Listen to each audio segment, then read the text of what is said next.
please welcome Tristram Hunt for leading with ingenuity and imagination. Thank you, Tristram.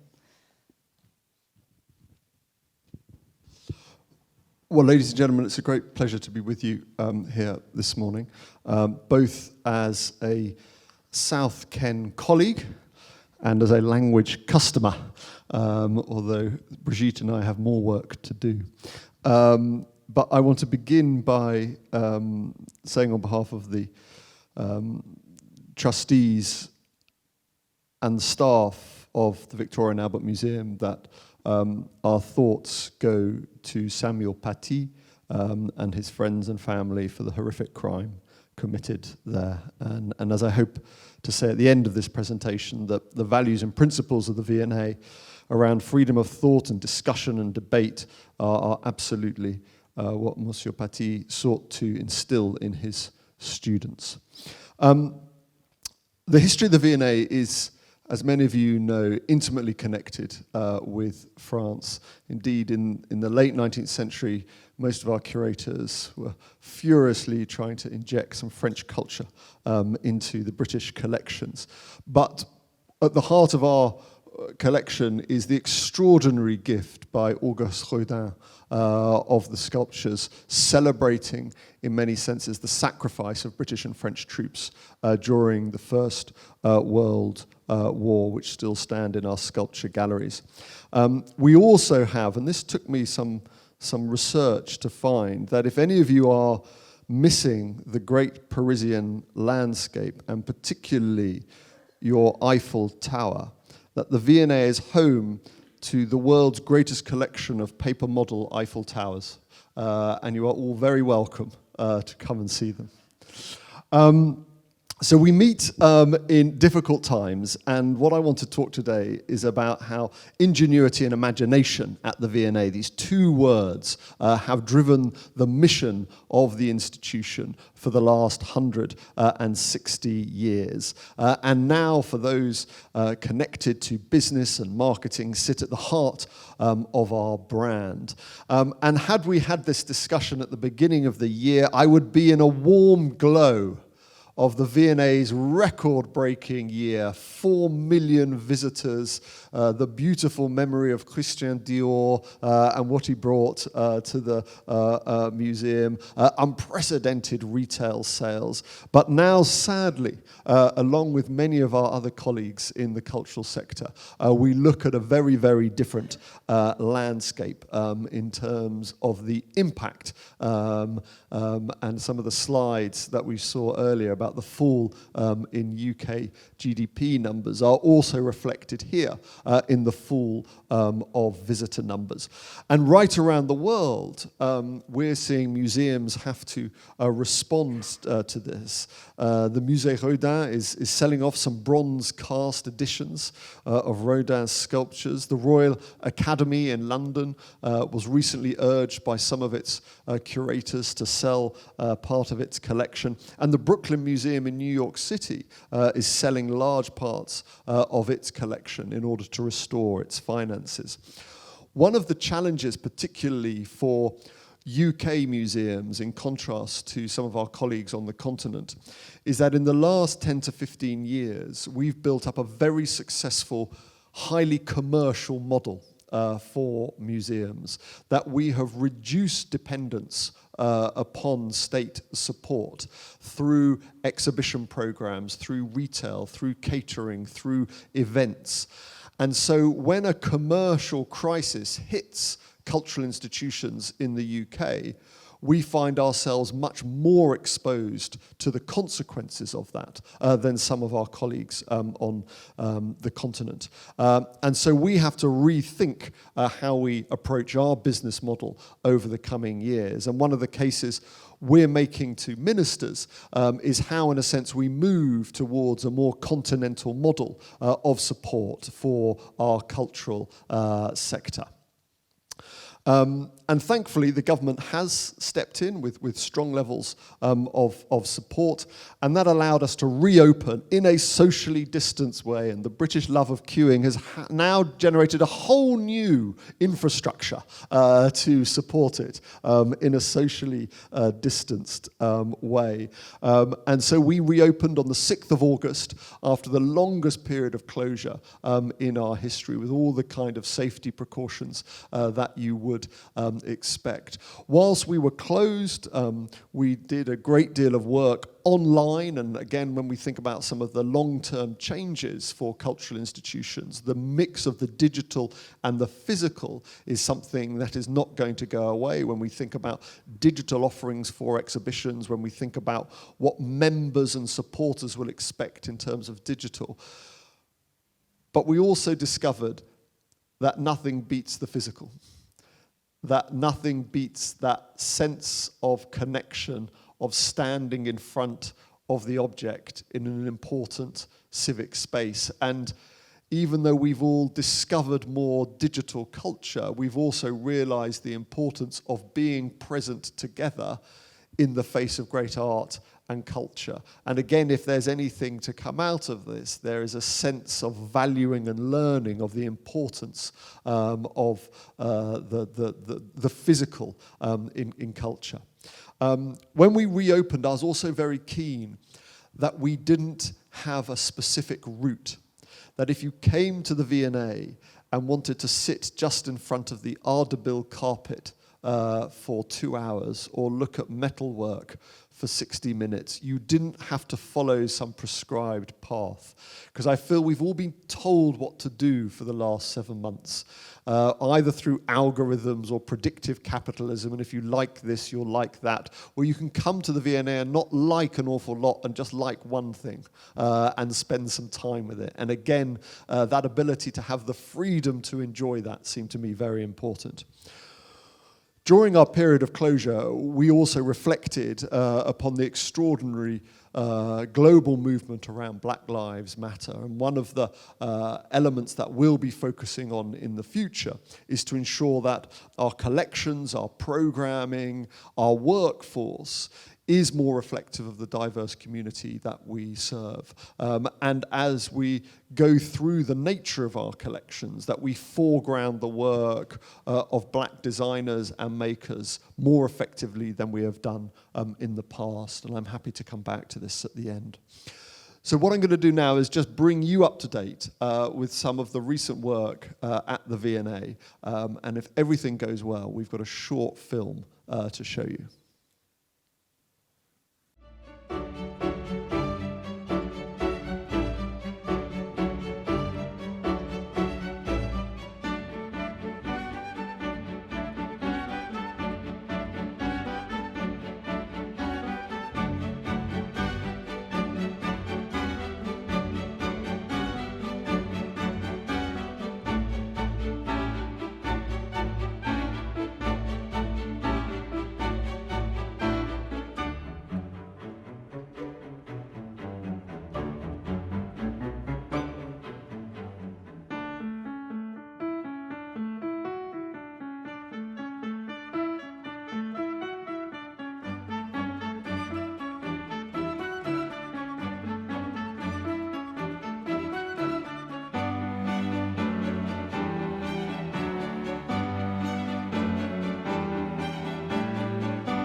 So as many of you know, the V&A is the world's greatest museum, we like to say, of art, design, and performance. And it emerges from the 1851 Great Exhibition of Industry of All Nations. And there's one account of this extraordinary glass and steel palace on Hyde Park, bringing together the great works of design and manufacturing technology from around the world.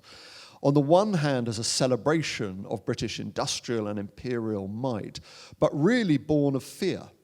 Fear that France, America, Germany was beginning to catch up with the country that pioneered the first industrial revolution. And what Prince Albert, our great founder, wanted to do was, in a sense, inspire the manufacturers and designers of the UK to kind of buck up their ideas, because the world was changing so fast.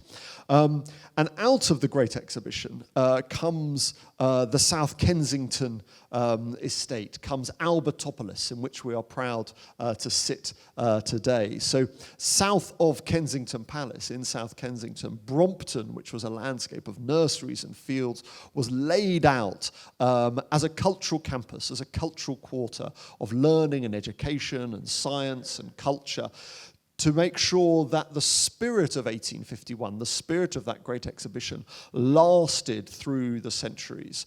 And so the beginnings of our collection really go back to that foundation moment. And here you can see the South Kensington Museum in that extraordinary, beautiful sort of Italianate Lombardy style, built by Colonel Fawkes, the same engineer who built the Royal Albert Hall in the same design aesthetic. The museum was also founded to teach design, and this makes it different in some senses to other great museums like the British Museum or the National Gallery, where in a sense you could retreat from the world in the wonder of the art. At the South Kensington Museum, there's always this quite strong functional focus on using the collections to teach design and the importance of design. And again, there was this sense that Britain was falling behind other countries in the teaching of art and design. And here you see the first government school of design on the left, which was originally in Somerset House and then comes over to South Kensington. And then on the right, you see, that's up in Stoke-on-Trent, the Wedgwood Institute in Stoke-on-Trent, the series of local schools of design, of which South Kensington was the heart. So again, from the beginning, it had this quite strong national and regional remit, supporting design in Staffordshire, in Birmingham, in Newcastle, right around the country. But at the heart of it were the collections. And again, the ethos of the museum was different from the beginning, that there was to be this strong democratic component to the collection, that you didn't just need to be a scholar to come and see the art and artifacts on display. So the V&A was the first to introduce gas lighting, so that working people could come and see the collection after work. It was the first to introduce a cafe, which hopefully many of you come and visit, so that working people could have an enjoyable day out at the museum. And this was designed by the great William Morris, so that again you mix a kind of aesthetic moment with enjoyable eating. It had labels on the next to the object, so you didn't need to buy a catalogue to understand what you were being shown. And it also had part of the collection plaster casts, so that if you couldn't afford to go to Paris or Rome or Florence, you could come to South Kensington and see the great monuments and statuary of the Renaissance for yourself. The collection also had a strong global connection, as well as the strong European, because part of the roots of the collection were found in British colonialism, and particularly the East India Company. The East India Company was the vehicle for British power in South Asia from the 1600s onwards. And part of the psychology of colonialism was also about collecting and acquiring and dominating. And the East India Company built up what was called the East India Company Repository, which became the India Museum, which became part of the South Kensington Museum. So again, the collections in the museum have this incredible global reach, and that's why, for example, our South Asian fabric and textiles collection is so phenomenal. We also have this incredible artifact, which is known as the man-tiger organ. And if you wind it up, you hear the tiger growling, and you hear the European officer who's being decapitated screaming as he raises his arm up and down in pain. And this was commissioned, we think, by Tipu Sultan, the great Muslim ruler of Mysore. And it was commissioned for his children who were being held captive by the British. And it was a symbol of resistance that Tipu, who was the tiger of Mysore, would come and release them and beat the British. But then in 1799, at the storming of Seringapatam, the British beat Tipu Sultan and captured this artifact and brought it back to London. And so what was initially a symbol of resistance against European colonialism became, in one of those interesting reversals around objects, a symbol of the power of British colonialism, that the tiger had been captured. And what I particularly sort of is interesting around this object, particularly for this audience, is that we know it was designed by Indian craftsmen. It depicts a British officer having his neck ripped open.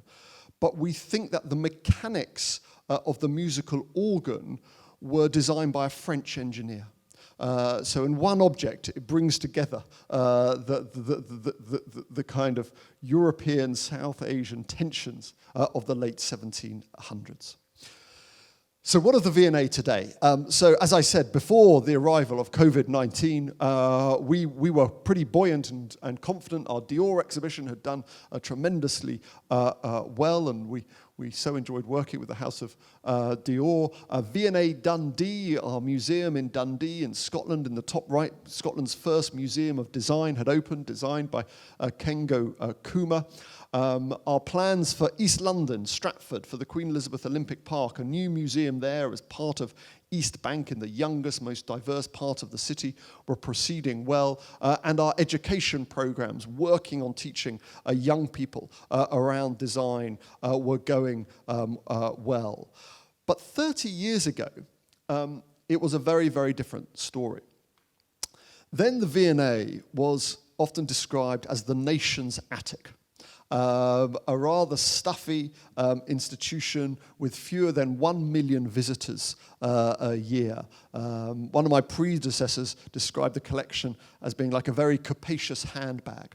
And so in order to puncture some of the pomposity and decline around the museum, a very controversial advertising campaign was launched by Saatchi and Saatchi with the strapline V&A and Ace Caf with quite a nice museum attached.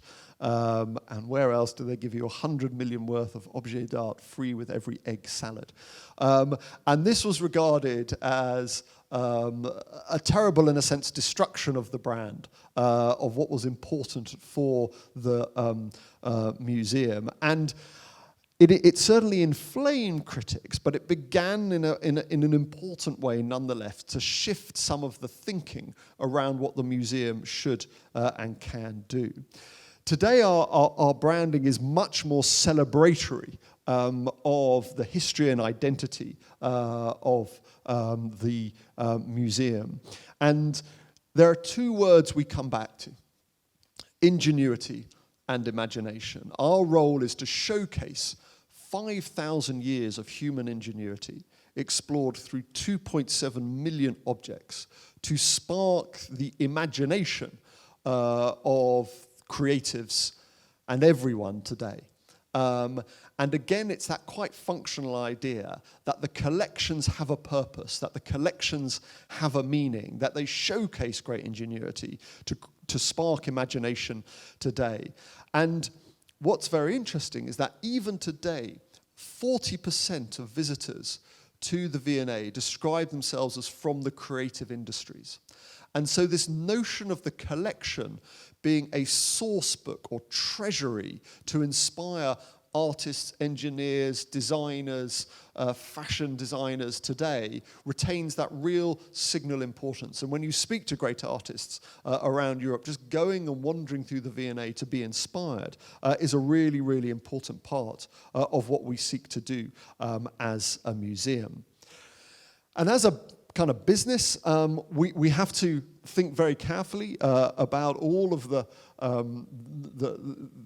profit lines and data that we deal with. And this is a historic item now because this was pre-COVID.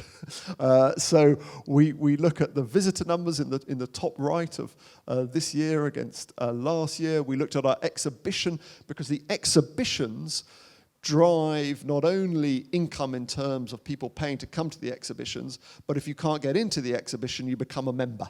And so strong exhibitions drive strong membership, drive strong retail. So all of that kind of educational outreach we do, all of the kind of mission critical elements we do are supported and funded by great and important exhibitions. And then membership, a very, very important part of what we do. Donation boxes, always annoyingly low, but still important.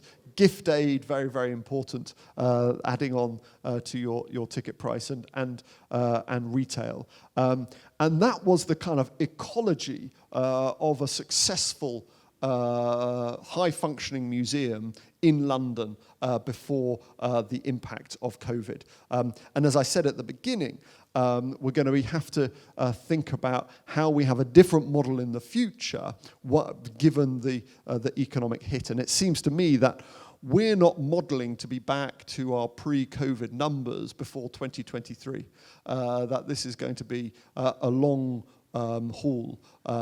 We are currently down by 85% in terms of our numbers. Those colleagues who are in the dreaded tier 3 in the UK are down 95%. If London moves from 2 to 3, we'll be in an even more challenging situation. And it seems to me, based on no particular insight, but as it were, it won't be until September, October next year that we'll be beginning, that life in London might be beginning to return to a degree of normality. I hope I'm wrong. I hope that shifts, but that's kind of our thinking at the moment. Exhibitions, as I said, are a really important part of what we do, but you can't just have blockbusters. We're not O2. We're not just a venue for hire. What makes a museum rather than a theme park is the research and scholarship connected to the display of objects. So, for example, we were delighted to have Christian Dior, but we also had a really important exhibition around medieval English embroidery, which didn't get a huge number of visitors, but showcased important scholarship and important parts of the collection. And my view always is that we only get Dior because we've got medieval English embroidery. That important and significant brands want to be associated with an institution which values scholarship and history and understanding and has the personnel incredible skill in conservation and history, which allows then a proper understanding, for example, of the works of Dior. And so our challenge is always to have the balance between what we know will be strongly popular exhibitions, but also those exhibitions which speak to the meaning and purpose of the institution and showcase scholarship in important ways. We're good at touring our exhibitions, and this is, again, something that's taken a real hit in recent times. So whether it's Winnie the Pooh going to Japan, or whether it's Balenciaga in Montreal, the V&A has a strong history of taking its exhibitions around the world. And actually, our Balenciaga exhibition has just opened in Hangzhou in China, in the Silk Museum in China, very successfully. And in China, we also have a permanent gallery in Shenzhen, this kind of mega city outside Hong Kong. 30 years ago, a small village. Now, this phenomenal city of 30 million people. because it's got this strong focus on design and the importance of design. And as China makes this transition, which is in the middle of made in China to designed in China, thinking about institutions like the V&A, which were also part of that move in the UK, focusing on design right back at the beginning, makes sense. And we've had a very successful partnership there, which we're happy to pursue further.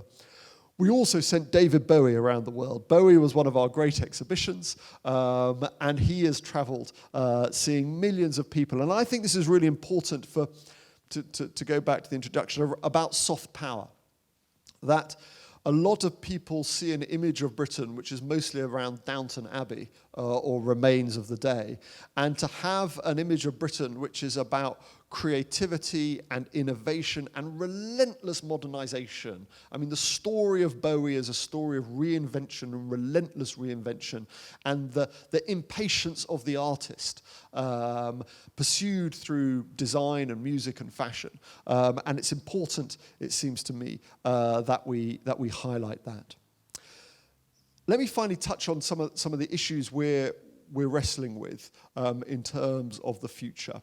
And obviously the big one where President Macron has led is thinking about the colonial past and the collections within museums connected to colonial history because of the very important report commissioned by President Macron, by Savoy-Sarr, which came up with a very, very radical series of suggestions, which essentially entailed the return of all items in French national collections between 1880s and 1960s for which there was not clear and open provenance of legal exchange. That has not been accepted in many ways by the French museums, but we have seen action by politicians, most recently in the last couple of weeks, changing law to allow for the return of objects. And in Britain, we face similar conversations, particularly around the Benin bronzes. And on the right, you can see the Royal African Museum in Brussels, which has sought to transition from this kind of grotesque museum celebrating the works of King Leopold in the Congo to thinking actually about the impact of Belgian colonialism in the Congo. British museums are subject, national museums are subject to similar constraints as those in France, in that trustees are not allowed to what we call de-accession, to send back items in their collections to countries of origin. The government can send back some of its own collections, local museums can do that, but nationals cannot. So what we do is think about how we can share and interpret our collections in a much richer and more exciting way. And one of our most controversial collections at South Kensington is the Magdala collection from Ethiopia, looted in 1868 following a colonial raid and subject to an official restitution claim by the government of Ethiopia.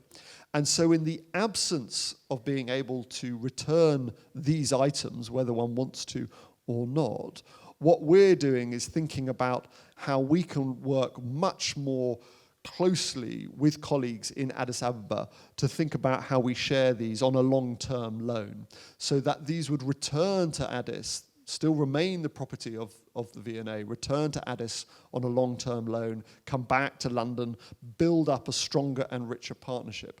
But the Ethiopian government and media quite rightly say, hold on, you want us to borrow from you items you stole from us.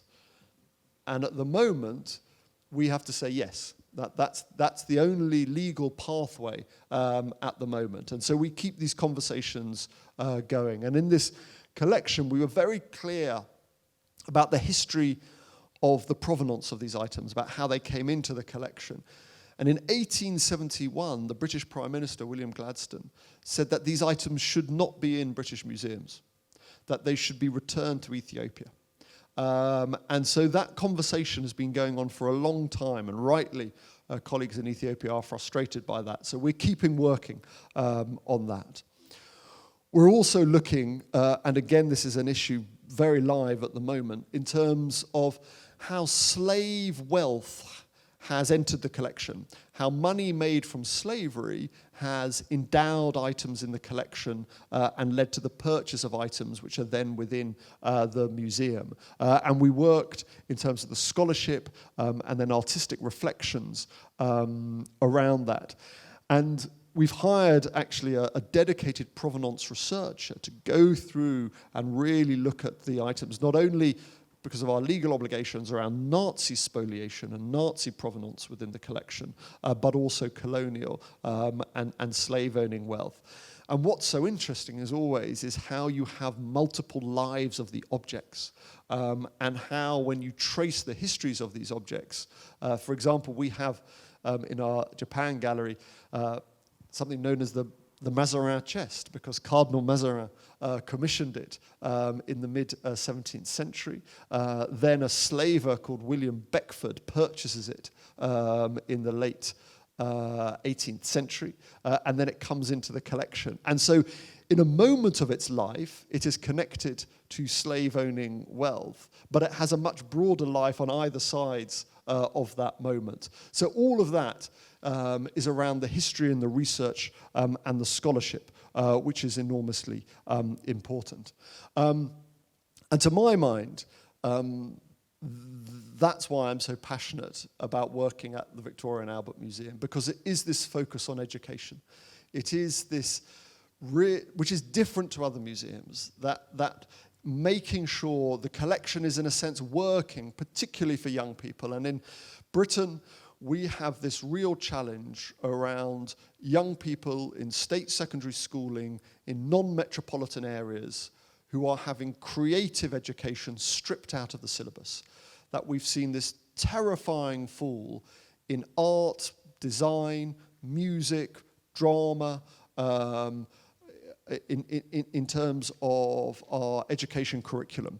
And it seems to me that we have a role as a museum born of the design school movement of the 1830s and 40s to make the case for art and design as widely as possible.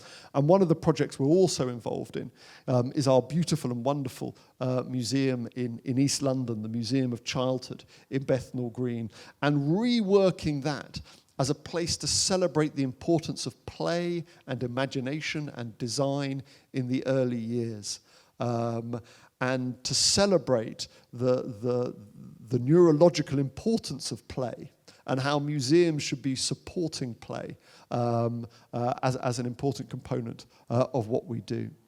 But let me end really by stressing the importance, it seems to me, particularly in light of what's happened recently in France, of museums as places of congregation and understanding, that in an era of growing nationalism and chauvinism, in an era of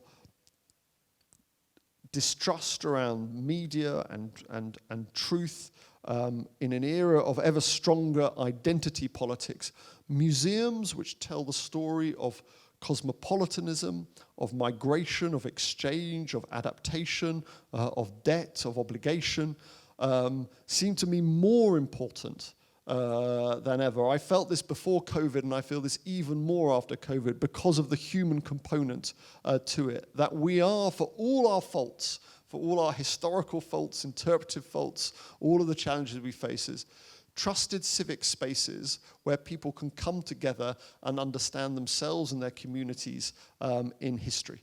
And it seems to me more important than ever in this moment of sort of isolation and anxiety and partisanship that museums hold on to that purpose, because I certainly sense that we really need it today. Thank you.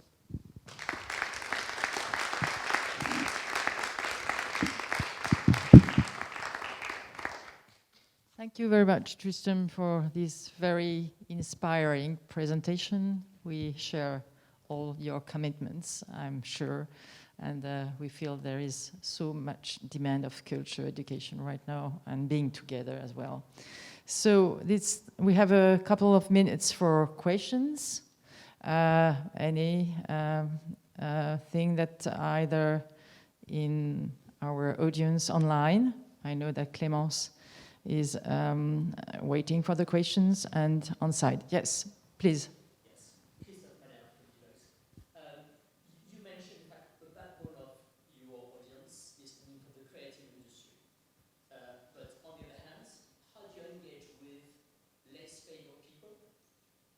What are the programs that you develop so that you can retain them and make the VNA almost somewhere they would come back regularly, so that you really engage them on the longer term, which is a key issue that we are seeing. Yeah, so how do you engage in long term, Tristram?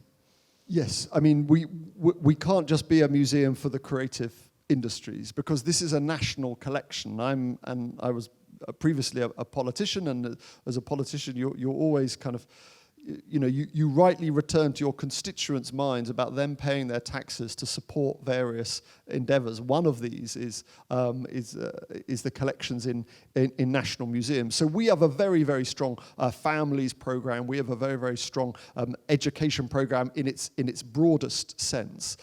But ultimately, what brings diverse and different communities in is great programming. So we can have as many, in a sense, projects as we like.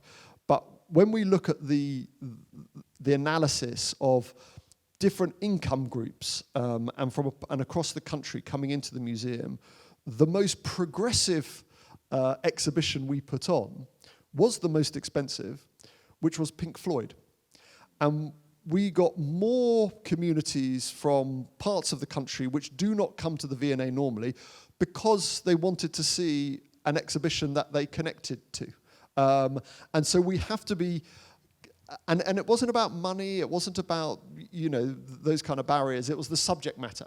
And so we have to be, I think, smart and attuned to that. And when people say, the V&A putting on an exhibition around Pink Floyd, on the one hand, is that dumbing down? Is that against our ethos? But the spirit of the museum was always about this very strong, democratic, open ethos. And I think back in the 1860s and 70s, it's exactly the kind of exhibition that would have been put on. And actually, museums became much more introverted and scholastic and narrow in the second half of the 20th century, and are now going, in a sense, back to their roots. So it's about programming, it's about strong families programs, but it's also really important ensuring that there's no sense of a barrier to entry, that this isn't for the likes of you. That the people who are there at the doors, whether it's the gallery assistants, the security guards, the curators, that there is the sense of welcome and ownership towards everyone. And you have to work on that every day. We can't be gatekeepers. We have to be kind of, in a sense, door openers. Importantly, other questions, comments? Yep, Clémence. There's a question online. So ID is asking, Mr. Hunt, you mentioned the hybrid experience will enforce prevail, yet that physical experience will remain unique. What are the V&A's concrete customer experience innovation to respond to the new paradigm? We have lots of, whether it's free online booked entry, so timed entry for visitors, so that we now kind of manage the flow much more effectively. Our challenge is the challenge of all museums, is that when you have a free online booking system, 40% of those who've booked don't turn up. So as soon as something is free to book, then, as it were, the barrier to not turning up is a challenge. So we're wrestling with that. We're thinking much more proactively about a digital offer for members and membership. So though we need to hold on to our members, we love our members, but if they are shielding, if they can't come to the museum, if they're concerned about being on the tube, what can we offer them in terms of supporting the role and purpose of the museum, even if they can't come in to see the kimono exhibition, for example. And then it's going to be digital only exhibitions as well in the future. That's going to be a really important next step. But I think we're all finding our way. That again, this balance between the digital and the physical, and also the budgets of museums relative to Netflix or Amazon or Apple are never going to be there. And quite rightly, we demand a level of finish within the digital product, which isn't always going to be available to publicly funded institutions. So we're managing our path on that at the moment. There is also another question, quite specific. Will the V&A consider returning the British devouring tiger to India? Oh, the Tipu's tiger. There's been no request for Tipu's tiger from India at all. So the only and our South Asian collection is very, very broad and wide, and what's interesting is that, you know, some people think, well, you know, if it's from India in the 1800s, it must be loot. Well, actually, an enormous amount of it was purchased. Some of it was gifted. Some of it was acquired. And yes, in conditions of inequality, in conditions in which the power relationship between Britain and India was very, very different. But today, the power relationship between China, for example, or the Gulf countries and Europe is very different. The collections being built up in China today and the Gulf are examples of the inequality, in a sense, in global wealth which exists today. And when you look at the history of culture and the history of power and the history of wealth, there is a flow to these movements that collections, in a sense, are the products of. But we are always open to as much collaboration and partnership as possible. And we're working with some really exciting new museums in Bangalore, particularly thinking about our South Asian collection at the moment. Thank you. Any other questions or comments? By the way, I have one. Just to understand, how do you manage the creative shift to the digital development? Because you did already a lot of offers through digital, but this is another scale. And so how do you manage it in terms of your team, in terms of the technology, and is it a challenging issue for V&A? It's really challenging because this is also a time of budgetary pressures. So, I mean, you know, we're going to be an organisation facing real budget cuts, and so growing teams at a time of shrinkage is a real challenge. I think what we're going to see more of is the commissioning of digital content with third parties. So, for example, in the next month, we will be reopening our Raphael court. The V&A holds the Raphael cartoons of the Acts of the Apostles of Peter and Paul, which were the designs for the great tapestries that were commissioned by Pope Leo X for the Sistine Chapel. We have on loan from Her Majesty the Queen the cartoons for that. It's the 500th anniversary of the death of Raphael, so we did a big project to relight and repaint, but crucially also reinterpret the cartoons with digital scanning, with digital technology, which can show you that, I mean, it's amazing. It shows you the kind of the pinpricks in the paper, because obviously the paper was then taken off and used in the tapestries in Ghent for the weaving of the tapestries. It shows you where they were placed together. It shows you the sort of crumples within it. It shows you where Raphael didn't quite like what he'd done with the mouth of a fish and sort of changed it. So the precision now from the digital imagery is remarkable. And we will be putting all of that online because we raised money as a capital project to support the restoration. And as part of the capital project, we have a digital component. So if we can raise money for digital components of exhibitions or capital projects, then I think we'll see some really exciting interventions. Those will have a life. which is really important. And it's the best of it because it's both exciting as an experience, it's just viscerally exciting to learn more about the cartoons, but it's also a great intervention in terms of the scholarship of Raphael and seeing how he worked as much as a designer and a craftsman as an artist. And that's really, really exciting. Thank you, Tristram. So that's a very positive and optimistic perception of where we go. I wouldn't say thanks to the crisis, but it pushed us to move on. So a question from Clemence another question online. Because it's Black History Month, Dominique is asking if there will be more exhibition by Black artists in the future at the V&A, and what's your stand on this? There will be, mainly through thinking about the collection and how we work with the collection and foreground the work of Black makers and designers within the collection. We've got some announcements coming up on that, which is exciting. We've done some really good work, particularly around Black British photography in the past. But I think that the Black Lives Matter protest and movement was absolutely a wake-up call for cultural institutions that were not doing enough, not only in terms of programming, but also in terms of staff development and staff promotion and attraction, but also for an institution like the V&A, just what are we collecting and in what way? And we have this great privilege of being able to foreground and show great artists and designers.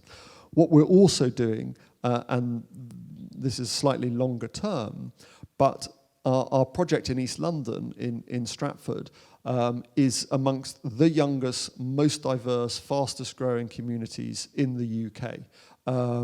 And it will provide a space and a vehicle to connect to communities who are not always coming to South Kensington in the numbers that we would want. So thinking about how they will connect to the V&A in Stratford will then allow this much richer conversation which comes back to South Kensington.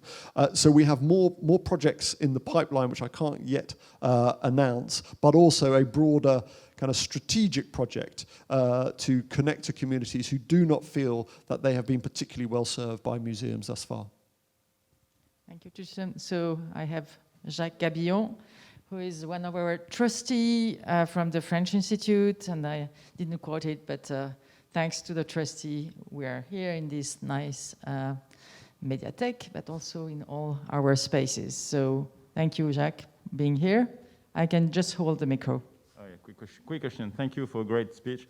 I'm just curious on one thing. Do you see a lot of individual donation at the moment? Are people responding to, they understand the issue you're in and they're responding to that? And also, are you encouraging at the moment, or are you actually saying, look, because of the crisis, it's not the right time to push people and we'll see later? I'm just curious about that. That's very interesting. We had we were planning a legacy kind of postal mail out for people who are supportive of the museum to think about the museum in their wills, in their lifetime planning, and that was set to go out in March. And I said, no, this is not the right time to think about that, and nor is it the right time to ask, in a sense, that I think people have been, retrenching and dealing with the crisis. We've had a wonderful response from lots of individuals. Amazingly, a long-time supporter of the museum, not a wealthy individual, just phoned up last week and said, I think you're on tough times. I'm sending in a cheque for £1,000. Keep doing what you're doing. And we've had spontaneous acts of donation.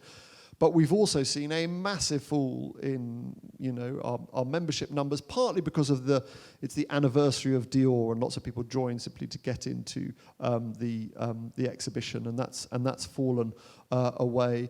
And we will see the inevitable fall in terms of corporate sponsorship and corporate partnership as businesses retrench in the face of it. So in a sense, we follow exactly the kind of the cycle that others have felt. But again, there are always winners and losers in this area, and there are companies that have made money. And our big challenge as a sector is how to connect tech to philanthropy, how to connect those tech-based businesses which are growing and have grown markedly to support cultural institutions and artistic institutions in the way that banks have, in the way that management consultancies have, in the way that big and important sectors of the economy have supported cultural institutions. And now, I think we're saying to tech, you are a big part of the economy now.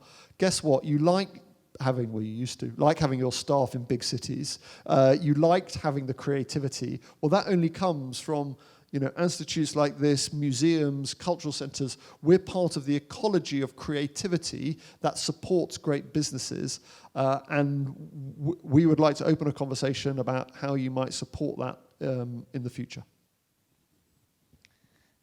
Absolutely right.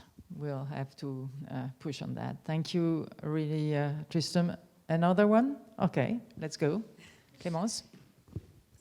So Philippe is asking, from a digital point of view, have you considered joining forces with the Science Museum opposite the road and create joint exhibition? Especially technology is coming into art more than ever with AI-created work. So. I think that's such a good idea from Phoebe, and we haven't done joint digital exhibitions yet. And it seems to me exactly the kind of space that we should be, it's one of these sort of irony, between the Science Museum, the Natural History Museum and ourselves, we share our security contract, we share elements of a catering contract, but what we should be most interested in terms of sharing kind of, curatorial and collections and all of that, we've yet to do so. And I think maybe the digital provides a space for us to do that. So that's great. I'm going to take that away. Thank you for this great idea. Maybe it's time to conclude our gathering of this morning. Thanks a lot, Tristram. It has been really a great moment, and especially, I wouldn't say because of what is happening, but making it possible is really important these days for everyone and for our institutions. Again, we are really grateful. I'm sure that our public online did appreciate as well, and all this talk will be kept, and so anyone online will be able to follow it. So thanks a lot for your presentation. Thanks, Emmanuel. Thank you, Pierrick. And thanks everybody for being here and the one who are online. Have a good day and stay safe.